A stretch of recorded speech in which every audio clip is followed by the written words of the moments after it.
Hey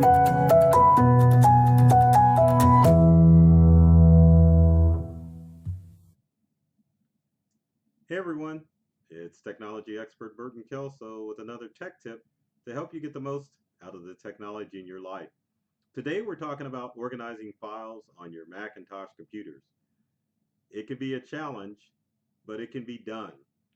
Many Mac users struggle with trying to find important documents and photos, and you shouldn't have to struggle because it's pretty easy to organize those files because it's all built into the Macintosh operating system. Part of that also is having a little know-how to make sure that you are organizing the files on your Mac. We're going to switch screens like we always do. Take a look at my Mac, which doesn't have any files on it, but it'll at least give you an idea of how you should organize those files on your Macintosh. So what's the first thing that you need to do when it comes to organizing those files? Well, you need to put things in their proper place. It's very important to do that when it comes to your computer. Because if you don't put stuff where it belongs, you're never going to find it. Well, how does that work? Pretty darn simple. Let's switch screens and take a look. All right, let's maximize this Macintosh screen. And in the Mac operating system, you've already got folders that organize all those files. It's pretty darn simple. Now, if you go to Finder, which is your main menu on your Macintosh, and then hit Go, uh, once you get the drop down, you can just go to Computer. Once you're under Computer, you want to click on your Macintosh hard drive disk, and then once you go under your Macintosh hard drive disk, you want to click on Users. Click on your user with the house. The house is the designation to let you know that you're logged into your profile as opposed to another profile that may be on that Mac. Let's get back to our mission at hand. Okay, on our Mac, once you double click on the house, then it'll give you a list of all the organized folders on your Mac. And you've got applications, which you don't want to deal with. You've got desktop, documents, downloads, movies, music, pictures, and even a public folder if you want to share things with people outside of your network. As you can see, it's pretty darn simple to keep that stuff organized when it comes to your Mac. So, simply stated, if you have a document, you definitely want to put it in the documents folder. If you have a picture, you want to make sure that you stick those pictures in the pictures folder because when it comes time to look for stuff, it's going to make it a lot easier to find those files. Now, let's move along and figure out what our next tip is. I like how I said figured out because I already know what it is. Number two, you're going to love this. I think a lot of people can relate to this. Don't store stuff on your desktop screen. It's hard, I know, and I'm guilty of it as far as my computer is concerned. But you don't want to store those files on your desktop. Why is that? Well, other than that ugly mess that you just saw on the screen there, it can definitely make your Macintosh slow down. Believe it or not, it will definitely slow down that Mac because when your Macintosh starts, one of the first folders that it goes to is the startup folder, or not the startup folder, but the desktop. And so if your desktop is cluttered, then it's definitely going to slow your Mac down.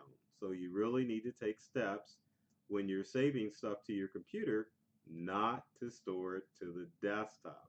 It's not a good idea. Your desktop on your Mac is supposed to be a nice clean screen where you can enjoy your wallpaper. So I hate to tell you this, but your desktop really should look like this.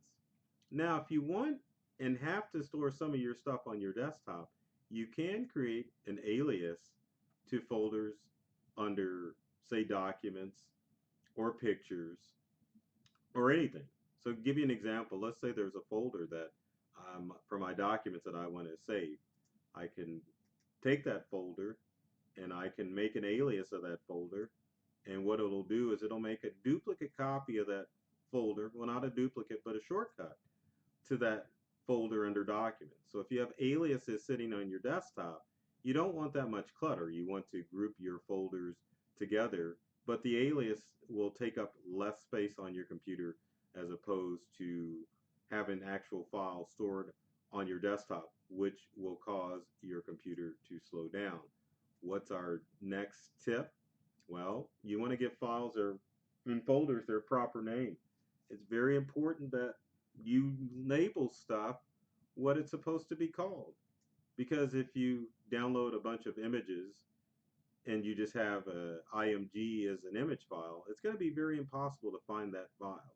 So keep in mind that you need to take steps to rename all your files on your computer so that you can find them easily.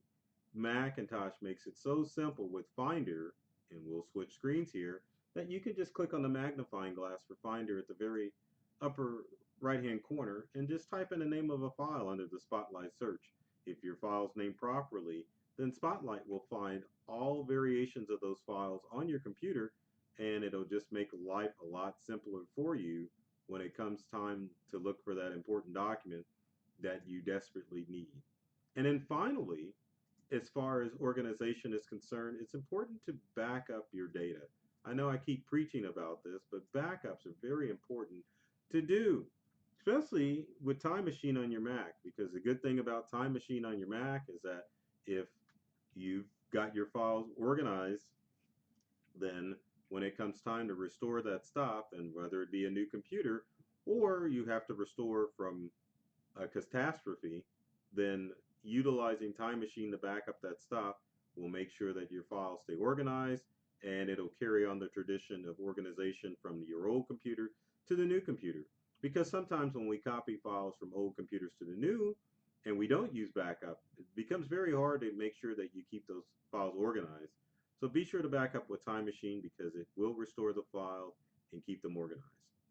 So if you have comments or questions, leave them in the comments section below. I'd love to hear from you to find out what tech tips that you would like to see me cover in future videos. And speaking of videos, be sure to subscribe to myself, Burton Kelso, or Integral, my company. Oh, went to the wrong side. There we go. Now it matches up. Subscribe and look at the hundreds of videos there that are designed to help you get more from the technology that you use in your day-to-day life. So take care of yourself and do many things to make you smile. And thanks for watching.